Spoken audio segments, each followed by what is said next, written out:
Welcome to Lynn Cullen Live. Talk radio without the static. Email your questions and comments to lynncullenshow@gmail.com. And now your host, Lynn Cullen. Yeah, that'd be me. Welcome to the shortest day of the year. From here on out, it's going to be a little more sun every day. So actually about 3 minutes a day. But that piles up pretty quickly. Just trying to be optimistic here, which is, doesn't come readily to me. It's a Tuesday, so Susan should be there. Hi. Hi, I almost wasn't. I couldn't get the phone to work, and then I realized I was leaving out the area code. Oh, well, jeez. Huh. I don't know, brain fart, as it were. Yeah, I know. God, there's so many of them these days. So I want to tell everybody out there how they're ruining our lives. I was just talking to my sister last night, and this is how the conversation went. No, save it. No, let's not talk about this. No. Right? Well, we talked for a long time before I said save it. We did. Yeah. I mean, what I mean by save it is save it for the show in case people didn't understand. I know, but we're just having a freewheeling conversation, and it turns out it sounds just like the show, just in case you're wondering. Okay, you know where I said save it? I remember now. I was about to share something with you. And I thought, no, we got to stop this because I need your reaction to this because it's something I don't understand. We'll get to some heavier stuff in a second, although this is heavy. There's nothing that's not heavy anymore. But this is something that was on my Twitter feed. And You're not heavy. You're my sister. Even if I were heavy, I'd be your sister. And I am. One of the things I'm having to fight right now in food is comfort. It's like in vino veritas, in wine there is truth. Yeah. Well, in whatever food is, there's comfort. Absolutely. And so you get, especially in these short, dark, cold days of winter. Anyway, this is what I saw on the Twitter feed, and I have to. Okay, I'll just read it to you. It's from a guy named Larry, and his post is this: this afternoon, my wife of 51 years, sitting a foot away from me, passed away. I will be okay, but right now I need a little time to regroup. My reaction to that was, what the hell? Is that where we are, that we tweet, hey, by the way, my wife died not a foot away from me. I'm a little freaked out. Yeah, so I won't be posting maybe for a day or two. But, of course, I posted this.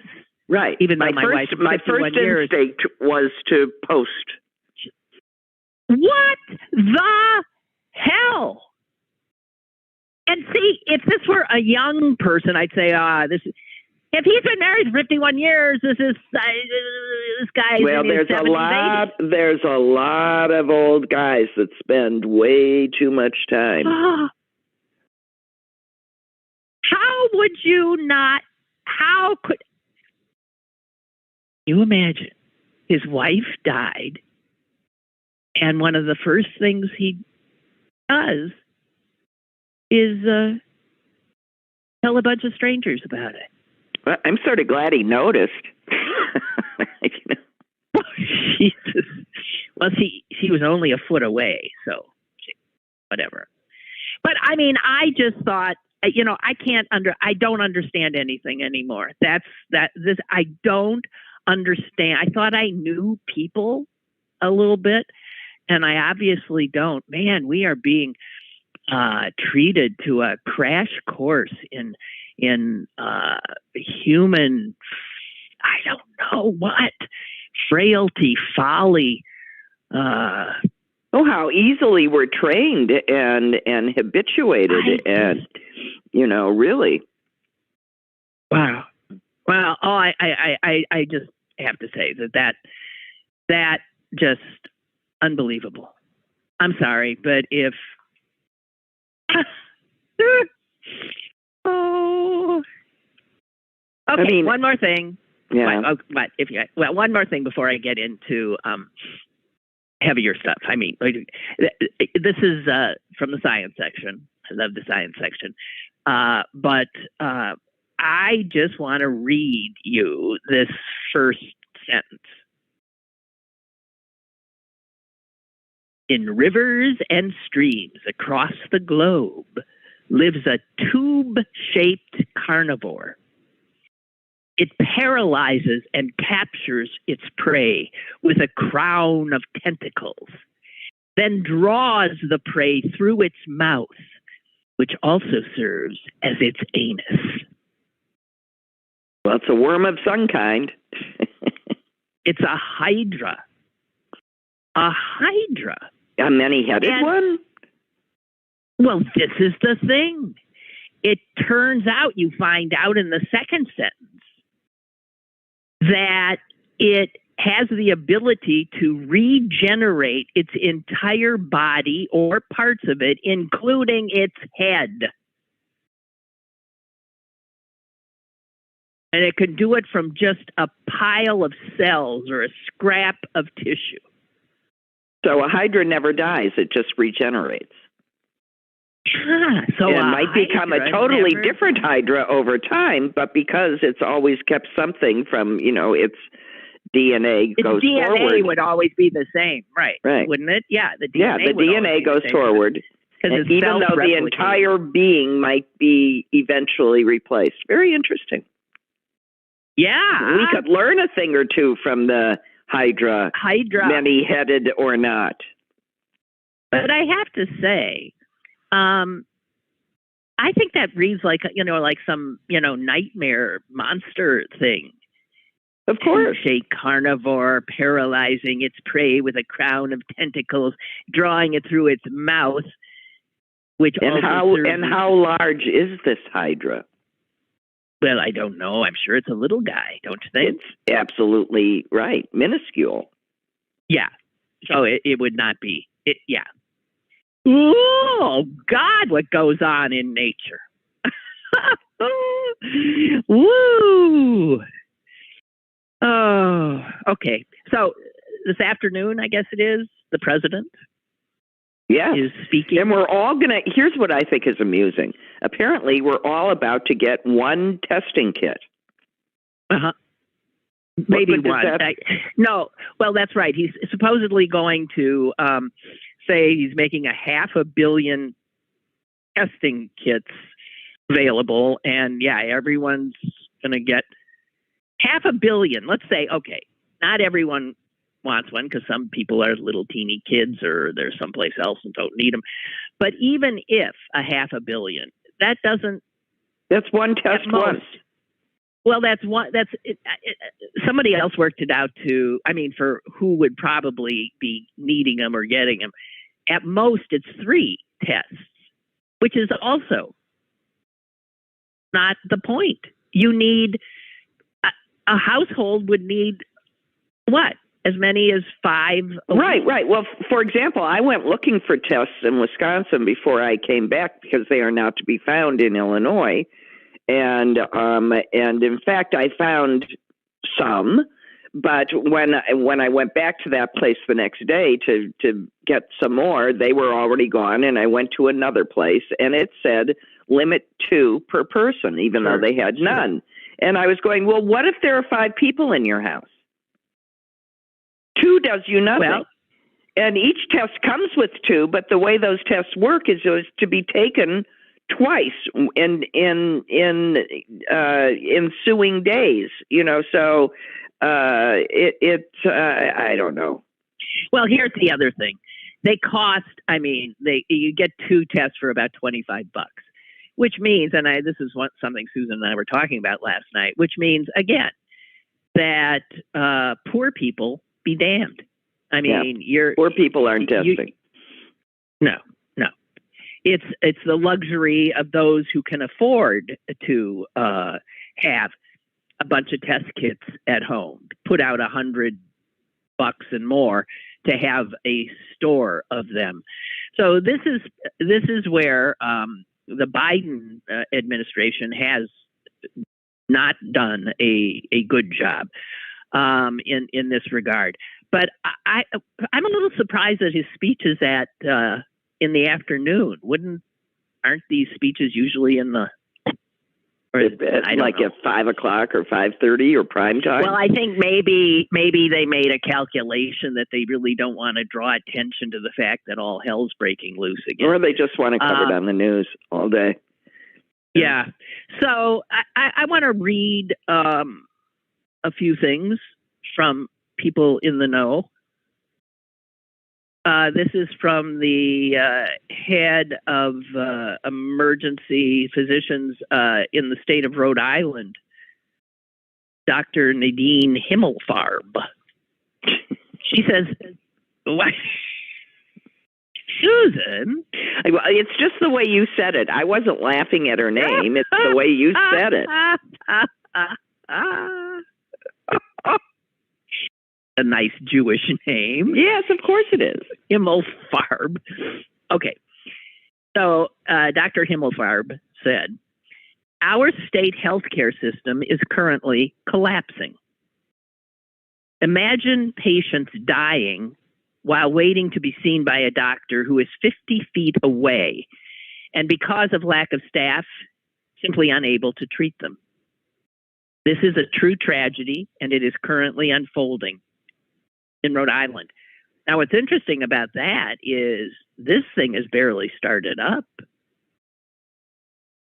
Says here, Wisconsin, ICU beds, entire state, 96% full.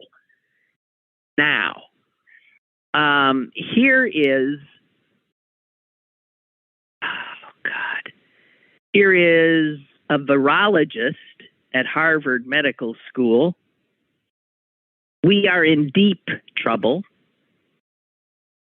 We should have learned our lesson, but we grossly underestimated this virus and were unprepared for COVID coming back in a newly transmissible and virulent form, and we're going to pay the price. And he then urged Americans to cancel holiday plans, their parties, their travel, avoid public transportation, go out only when absolutely necessary, and always wear a mask. Now, see, here's a guy who doesn't have to run for office. Mm-hmm. And he's saying what he thinks has to happen. We know it's not going to happen. It's not going to happen. So I don't know what. No, but say. I mean, I could write the lead stories for 3 weeks from now. I can tell you, America is dying. That is going to be. Well, it's going to be horrific, and we know that now. Can I read one more thing, and then we'll just. Although you were going to try another tack, go ahead. No. Oh, what did you just say? What?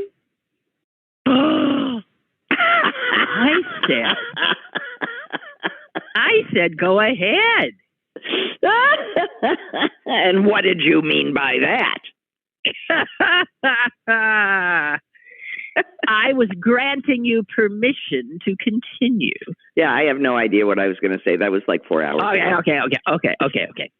Well, no, I mean, because this dovetails with our conversation last night, and I'll get a little personal here, but Susan has had the wonderful good fortune, as has my mom, of being able to be with family that have not been together for over 2 years. Family, well over 2. Well, with Eva and Ben, and I mean, they live in London, but so my brother's daughter, who lives in London, is in the United States now, traveled. here with her husband and young son. And they've been staying with Susan, and they went up to Green Bay to see my mother. And now they're in Ann Arbor with their parents. And everyone else is coming in, all of my brother's children. And I love these people. And there's two little babies I've never seen. And I was going to drive in to Ann Arbor and stay in a hotel and just go to see them and then come right back. I was going to test before but I was getting very nervous about it, because one sibling is flying in from San Francisco. One sibling is flying in from New York City.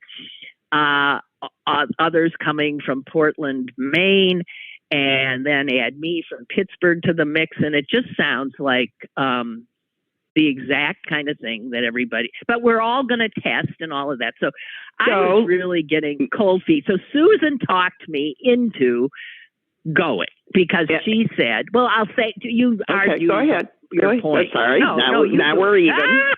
Okay. No, go ahead. You made the, I ran ahead with you. I just said, go ahead again. No, you fucking go ahead. I just think that this is how we're going to be living for a very long time. And those of us that are vaccinated and boosted have to start weighing risks versus rewards, especially if we're older or our families are far apart, and the few times that we can get to see each other are getting fewer and fewer and fewer. And so having just spent this time and knowing what we did, the people from London took the big test 12 hours before they got on the airplane. They took another one 3 days later after they got off the airplane. They tested daily. It made me feel a whole lot better. Before we went to see my daughter, we all tested. Before we went to see my son, we all tested. It's just becoming another layer. And you can manage these risks. If you really are uncomfortable about it, go and wear a mask. But do not deprive yourself of the equally important nourishment of the love of your family. It's enough already. You go be with your family. It's important. Do it smart. Make sure they will have all been there for a period of days before you go. You should know their health status by then, and you know yours. But this guy from Harvard says we should all be essentially. That's fine. Foreign. This guy from Harvard probably lives with his wife and sees his own children. We all have to take and examine the risks versus what it costs us to abstain from life. And I'm abstaining from enough of my life. If I have a chance to see my niece and her husband and meet my new grandnephew, I'll be damned. I'm going to do it. And I lived through it, and I'm still testing negative. I mean, it's just a matter of, so the other thing, and this is what even the most careful of my children says, is get over it. We're all going to get COVID before this is over. Yeah, I know that, but I want to get it after we really have antiviral pills specifically, and after the next wave where there's a new variant, and you know what? This is ridiculous. We're going to end up being. I mean, do you want to lock yourself? You can't. I'm at the point where I'm locked up almost all the time, and so every once in a while, woohoo! I'm going to do what I need to do and enjoy my life. What's the point? Well, right. I just think, again, I feel, stop and think what you just said. I mean, about all the testing going on in our family group so that people could comfortable. Yeah, it was a very, privileged. Well, it depends on where you're from. I mean, Eva and Ben from London showed up with packets that included 20 tests and just available there. Yeah.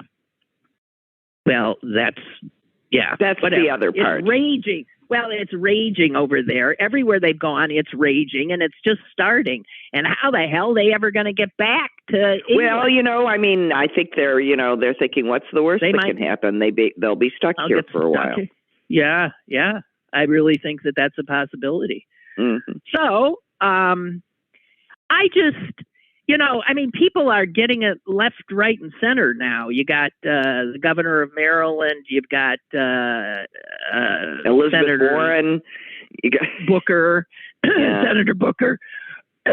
Our mayor-elect, who takes office in 2 weeks, announced yesterday that he had a test that came back slightly positive.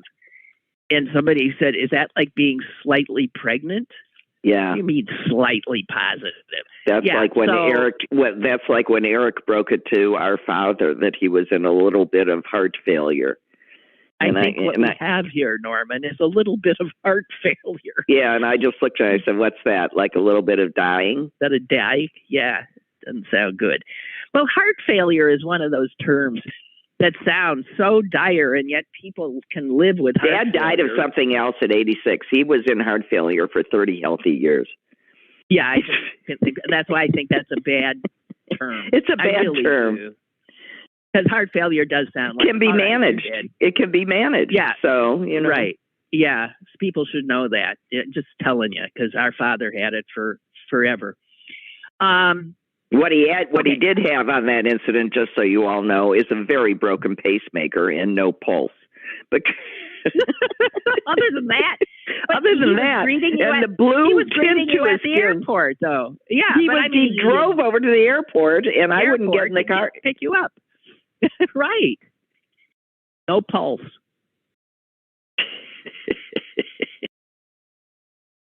I remember once having a doctor say to me, I'm not getting a pulse. And I was there. I'm alive.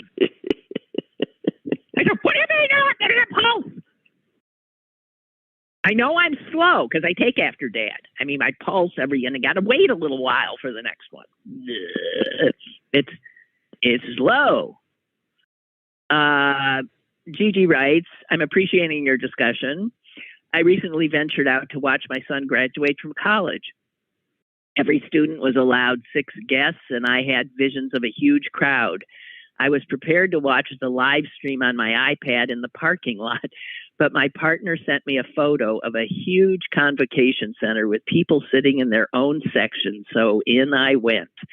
A few people did not comply with the mask requirement. Oh, God damn. But they were pretty far away. I was very glad I got to see my kid graduate, but that was my big expenditure of risk. I'll be sticking to the sparsely populated hiking trails for a while now. Yeah. Good luck with making your decision. No, I truly believe that. I mean, I spend most of my life in solitary confinement, but there's got to be a reason that I'm keeping myself alive, and it's not to stay in solitary confinement, and there's no end in sight. We're going into year 3. So let's just try and manage our risks and be with vaccinated people who are managing their risks. Okay, time for a little levity. This is also from the science section. Yes. This is why I love this section. They have this one thing where people ask, medical questions or science questions. And here I went nuts when I saw this. Why do women sprout chin hairs as they age? And what's the best way to remove them so they don't grow back darker? Well, I know the answer to the second one.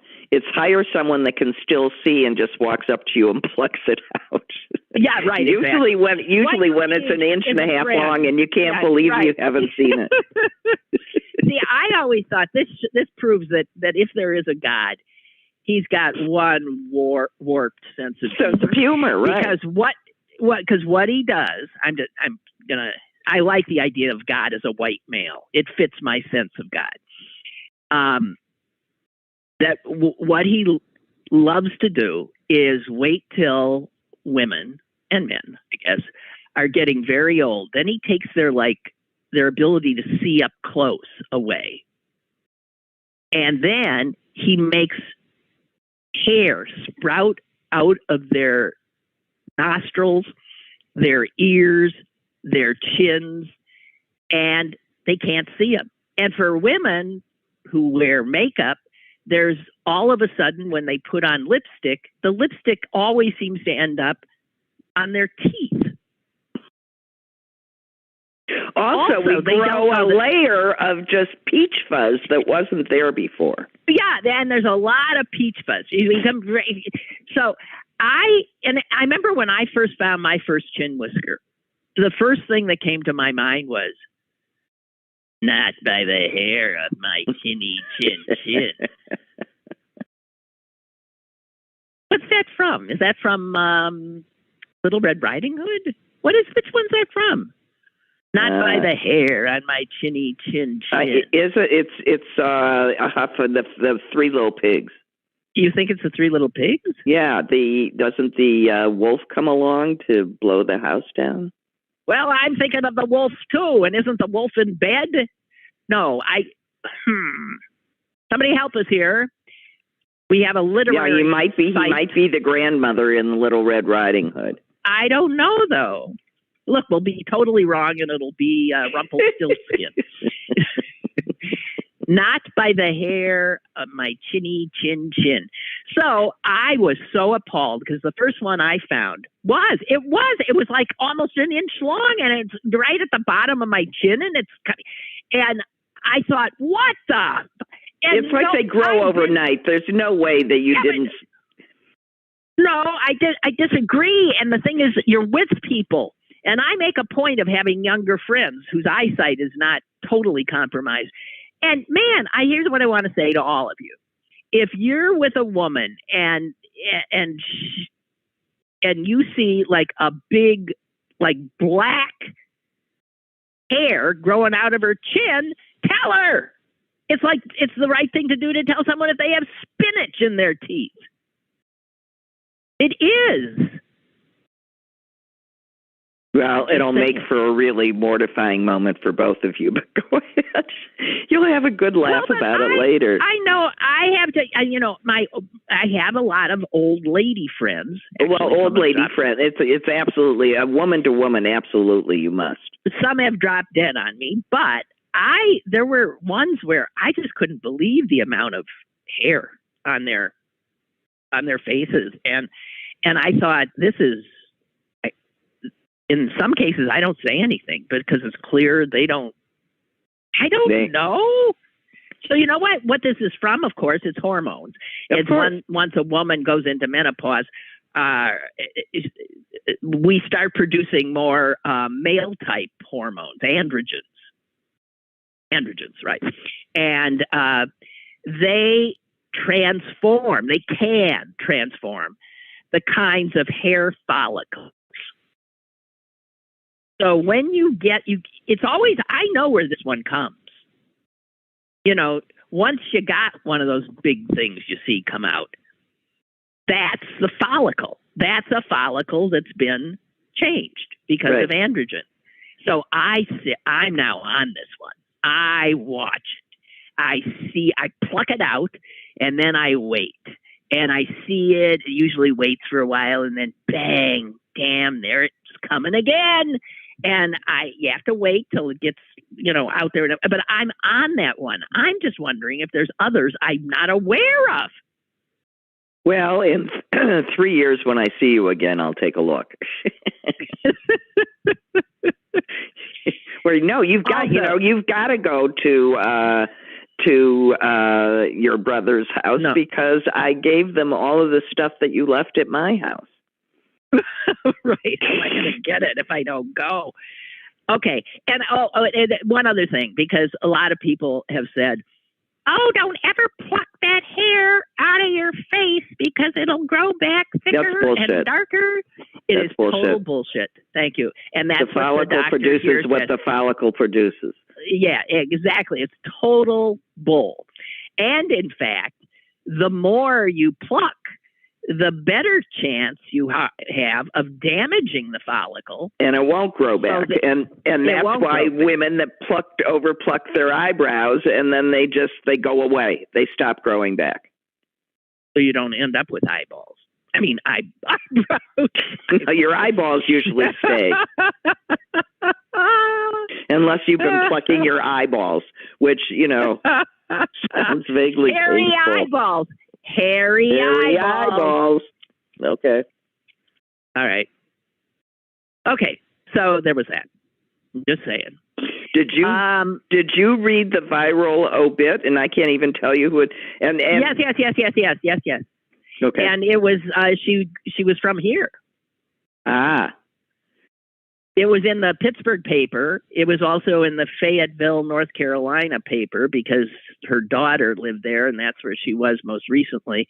And I think it was in some Texas paper, but it was the Fayetteville one. I mean, they're all the same. Yeah. Right. Yeah. I read it. I saw it the first day it appeared and went berserk. And I think it was the first thing I did on the show that day was. Well, I just thought of you when I saw it. I said, oh, look. Lynn's got a good obit. Oh, this is a doozy. You can't get better than that one. Man. What was it? She was survived. Oh, she was preceded in death by Don Shula. Yes, by Don Shula and also Larry King, who she purportedly had an affair with, and the son who was writing it, the gay son from New York. Who's writing it, made a point of letting us know he was gay. He said, what did he say? He said that that people had tried to kill her many times. That she was, I forgot what I was going to say. It was funny. Yeah, it was funny. I thought it was a little over the top. Over the top, right. What he was doing was trying to go viral. That was obvious. The fact that he put it in all of those newspapers, right? And then kept it in for some time. It showed up for days in the Pittsburgh paper. So that was an effort for to have his moment of for virility, celebrity. Yes. God Almighty. Oh, he said, he went on about the Larry King affair, and then he said that he might be Larry King's son. He suggested that who knows who my father is. It could be, but boy, I think he went a little far in parts of it, but it was funny. Excuse me. Susan writes, not another Susan from Hempfield writes, I hope to see posters on telephone poles similar to the lost dogs and lost cats posters. Lost my empathy for sick anti-vaxxers and anti-maskers.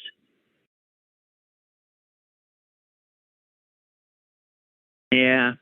Yeah, well, I think everybody feels that way. Almost everybody. Speaking of that, oh, God. Do you see some guy on Fox? Well, I guess he was speaking at a conference. What did he say about... It's unbelievable. Oh, Mike, I'm sorry. We've got a caller. I'm sorry. I haven't been seeing the calls. Excuse me. Go ahead. Good morning, Susan. Good morning, Lynn. It's Mike in Upper St. Clair. Hi, Mike. Hi. So I'm calling to talk about, so go ahead, that comment. In the military, they've been doing this. They've been talking on walkie-talkies and whatever for centuries. That's my claim. That's what I'm trying to explain to her. Right. So in the military, though, you don't say go ahead to say that you've ended, that you're done talking. You say over. Right. And then the next person, if they get it, they say copy. And then if everybody understands, you say Roger that. So that's all that Susan is doing, is saying she's done talking, your turn. And you're taking it as like a directive somehow. So go ahead. Oh, fuck you. That's tough. Thank you, Mike. I always like a good champion in my defense. Over. Yeah. Copy. All right, over and out. Roger that. All right. Copy. Have a good day. Bye. Bye. Jesus. Okay, so listen to this. Not quickly changing the subject. Go ahead. A guy. Susan, stop it. A guy named Jesse Waters is a Fox News creep. Yeah. I don't know. He is. And he was speaking to a big crowd, probably at that conference where all of them Rittenhouse was and all the other horrors. Right. And he said something to the effect of, he told the crowd to ambush Fauci with a kill shot. So he doesn't, listen to this, so he doesn't see it coming. Well, isn't that, I mean, excuse me. I know. Arrest him. Yeah, right. Yeah, that's what I'm wondering. Why these people have normalized these kinds of death threats against people to the point where action is not taken. Ambush, kill shot, and someone on CNN had Fauci on, and he told Fauci about this. And Fauci said, this doesn't sound like Fauci either. He said, the guy should be fired on the spot, which of course is true. Right. But considering the source being Fox News. Yeah, won't happen. No, what's happened at Fox News is anybody with a milligram of ethics left.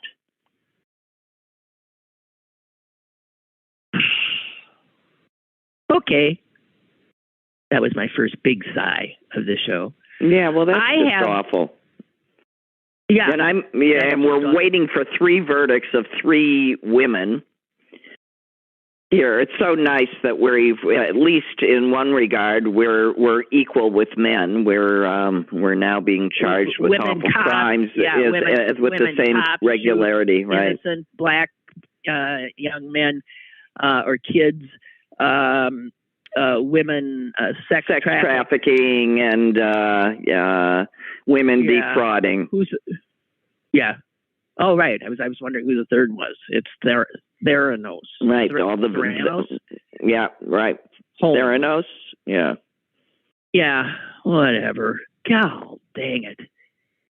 Okay. So the most unbelievable, horrific thing that I read today, because things are, I've got 2.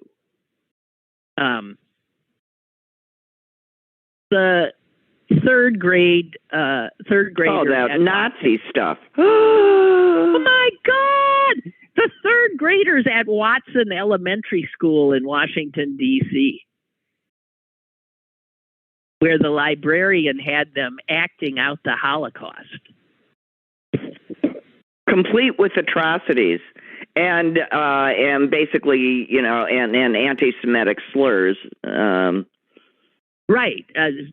Dribble. This wasn't a lesson in this was a bad thing. This was let's have fun and kill Jews lesson. I think one of the kids, according to one of the columnists here, said, because I haven't seen this in the other things I've read, said that one of the kids said, why did they treat the Jews like that? And she said, because they destroyed Christmas. Mm-hmm.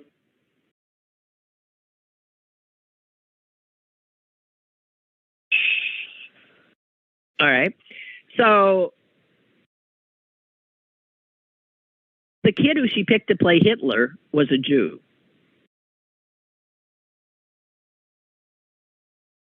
And obviously the principal is a Jew because his name, again, going with names here, doesn't necessarily mean he is, because I know people with Jewish names who aren't Jews, but his name's Berkowitz, okay? And they could be son of Sam. That's true. Well, but he was Who was Jewish? Jews don't have a lot of mass killers, serial killers. But I know. That was quite an accomplishment for that. Yeah, I know. He put out an email that just made me snort. He said, "I want to acknowledge the gravity of this poor instructional decision." That's what he calls it. I hate this kind of speech, this kind of bureaucratic because it's by the way, it's wrong. Yeah. I want to acknowledge the I mean, all of this is so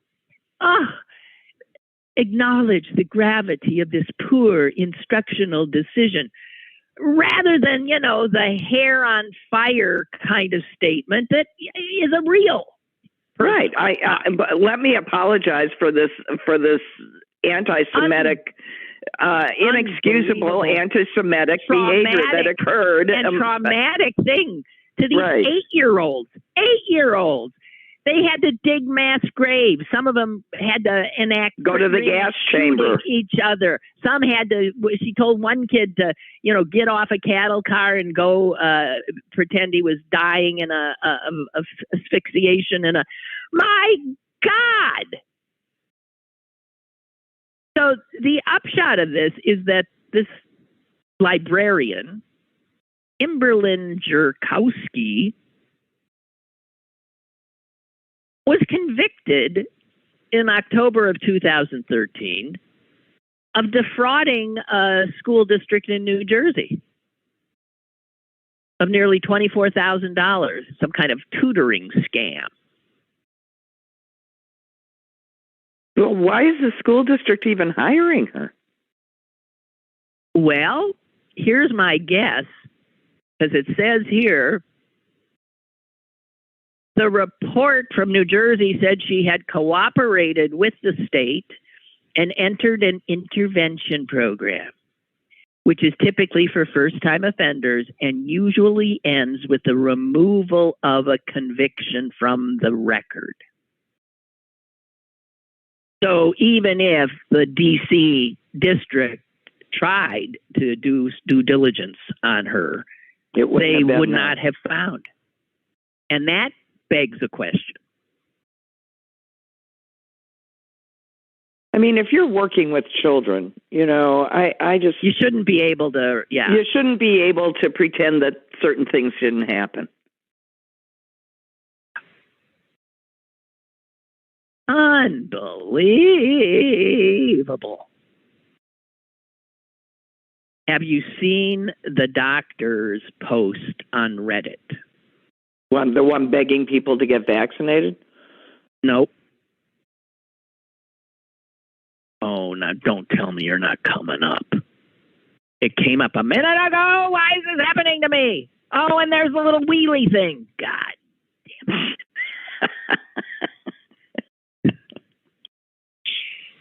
This is my sister on Wi-Fi. All right, never mind. I got it. This is written by a doctor who has announced that he's leaving. He said, I, like many of my colleagues, am moving into medically adjacent work.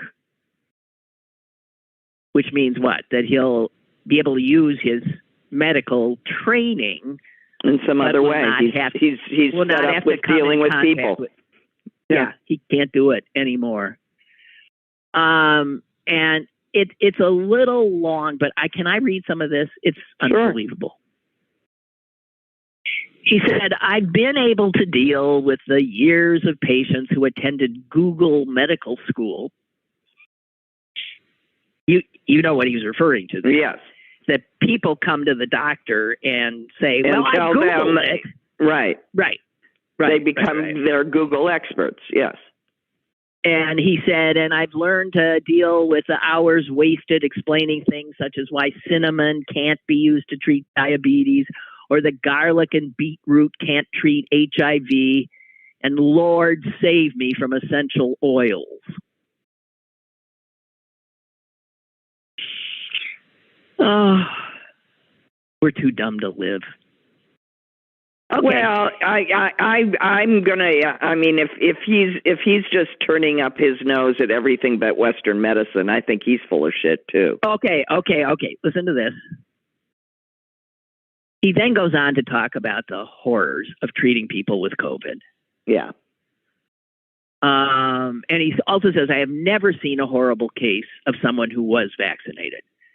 But I have seen people struggling to breathe through lungs that have hardened into uselessness, begging us to give them the vaccine now. And then he talks about all the things they do to keep them alive. We use paralytics and ventilators, then ease them off to see if they could possibly function. And as the drugs wane, the look of terror emerges, then the tears. We try to calm them, to swallow our desire to scream at them. But this is your fault. This didn't have to happen. Often their spouse or their neighbor or their uncle is nearby, dying right along with them. I could deal with all of that. What I can no longer handle. And this is weird, Susan, because just yesterday I told of a guy who heads a hospital in Indiana who's related to a friend of mine, who told her that they are now bringing in psychologists to educate staff on how to do, what is that when you try to ameliorate a situation, to mitigation control. Yeah, I don't know. Right. When people, because their staffs they're being subjected to screaming, ranting. Oh, mediators. People. Right. Mediate, whatever. But they have to, and for the staff that's already, so stressed they can't see straight, now they're being like screamed at all the time, which has happened obviously to him. He says, no, they are not screaming in anguish or in recognition of how their foolishness has led them to this point. They're screaming at me. Because you see, I'm part of a global conspiracy to commit genocide. If only I would give 10,000 milligrams of vitamin C, even though the body can only absorb a maximum of 100 a day, with the rest creating the world's most expensive urine. They would be saved if I would just do that. Or hydroxychloroquine or whatever, ivermectin, he said those, and they assure me when I tell them that won't work. They snap that I don't know what I'm talking about. I want to tell them that if we are the ones responsible for killing their loved ones, then why the hell have they brought them to us? Why throw them into our clutches? And I know the answer. They know it's all lies, but their egos are so huge they can't bring themselves to admit it.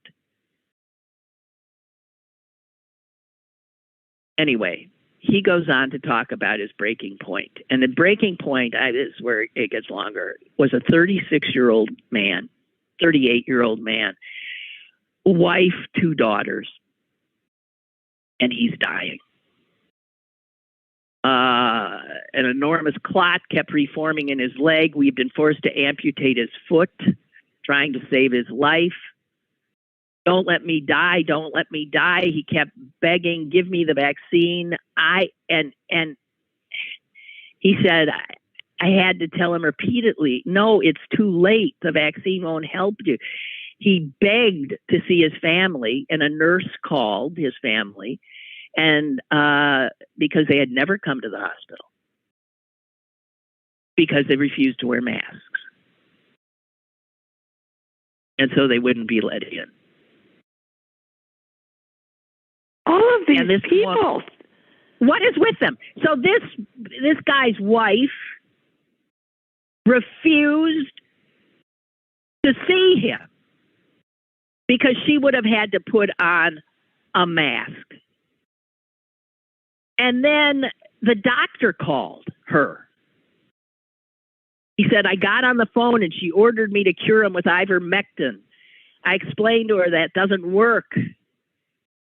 I was told I was ignorant. I asked her to come to the hospital to bring her children, at least wait outside. And somehow she agreed. And then the poor guy, with the doctor holding his hand, died.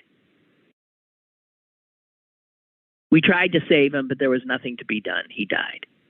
20 minutes later, I hear from a nurse that the family was here, that they had made a ruckus down in the lobby, demanding to be let upstairs without masks, and had been thrown out of the hospital. I went out to speak to them in the parking lot.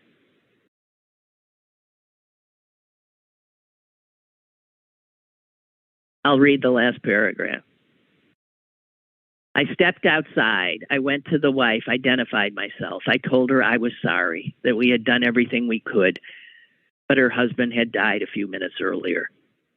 I didn't manage to get the words of the sentence fully out of my mouth when I felt the fist strike my face and heard the screamed words, "You murderer!" I fell backwards, tripped, hit the back of my head on asphalt. I vaguely heard her screaming at me. I tasted blood. It turned out she had broken my nose.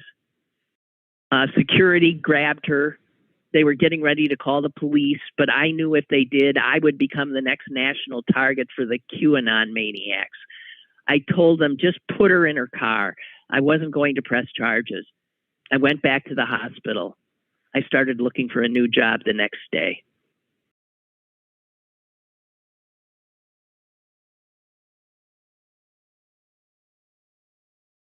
You don't even...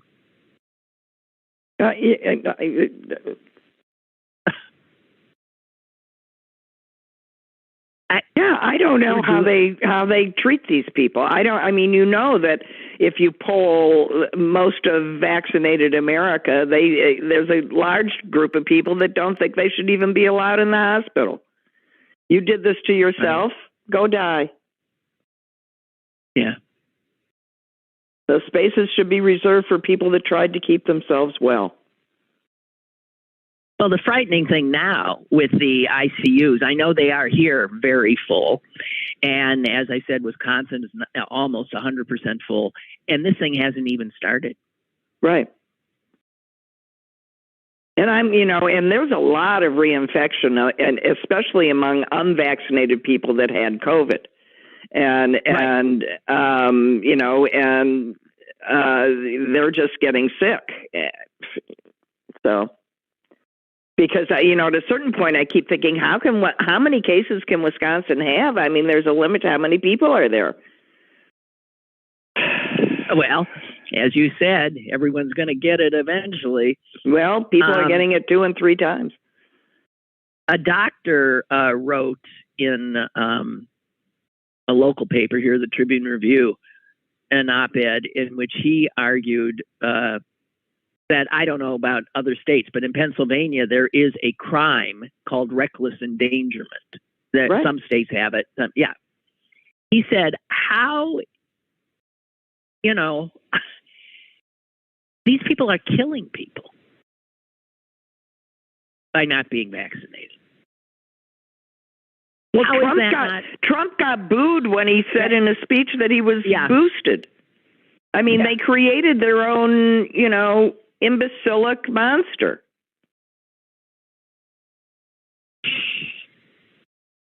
It's really.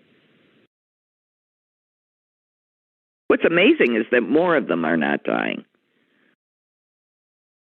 Well, people are crunching the numbers, and if you look at the counties, in the country that overwhelmingly voted for Trump, and then look at counties that overwhelmingly voted for Biden, The death rate is much higher in the red countries. Five times as high.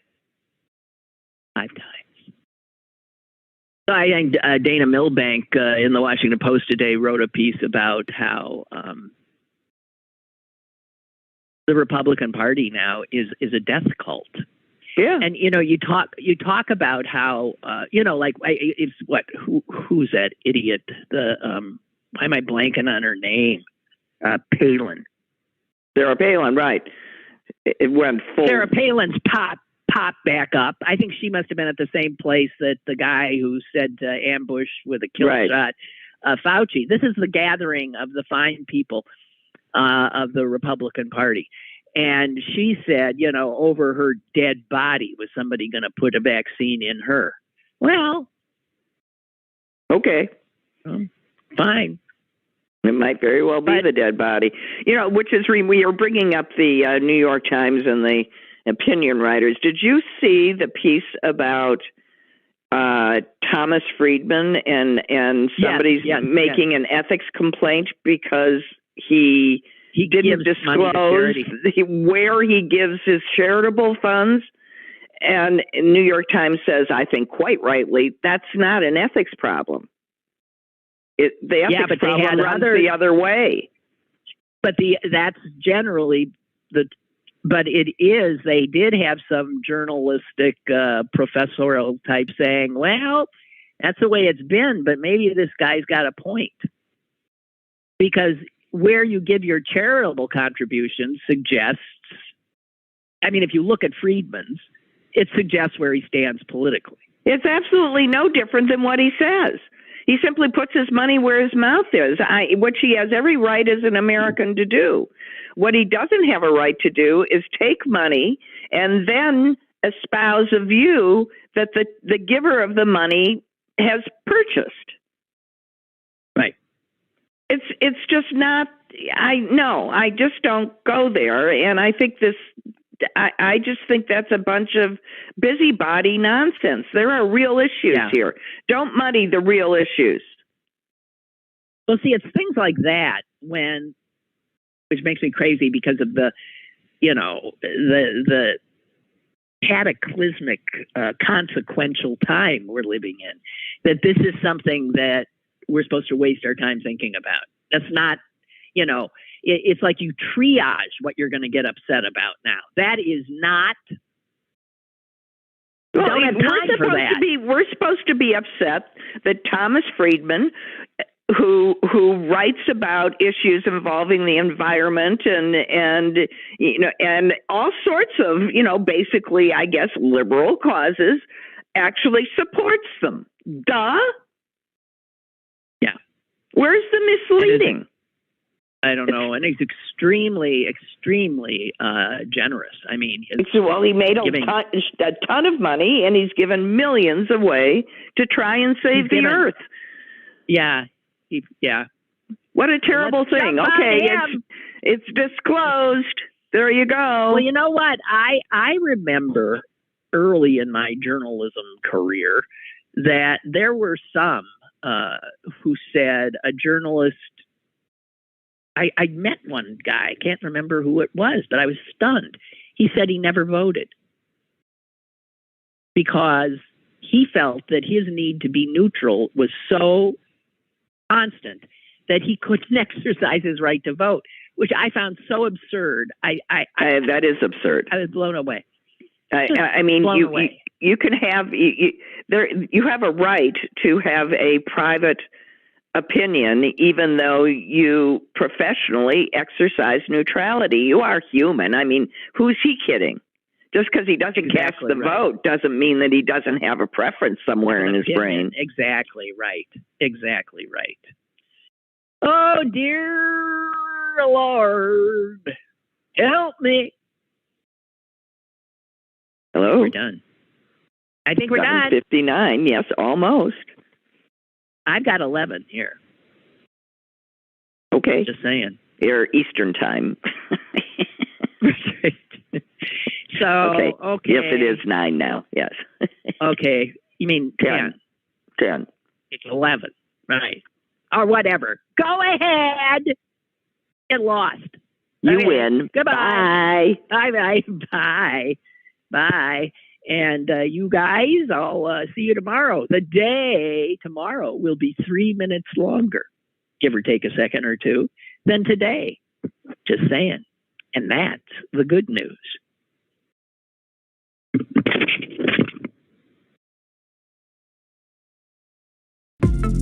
Lynn Cullen Live, Monday through Thursday from 10 a.m. to 11 a.m. and archived at pghcitypaper.com. The opinions expressed on Lynn Cullen Live are those of the host and do not necessarily reflect the viewpoints of Pittsburgh City Paper or its advertisers.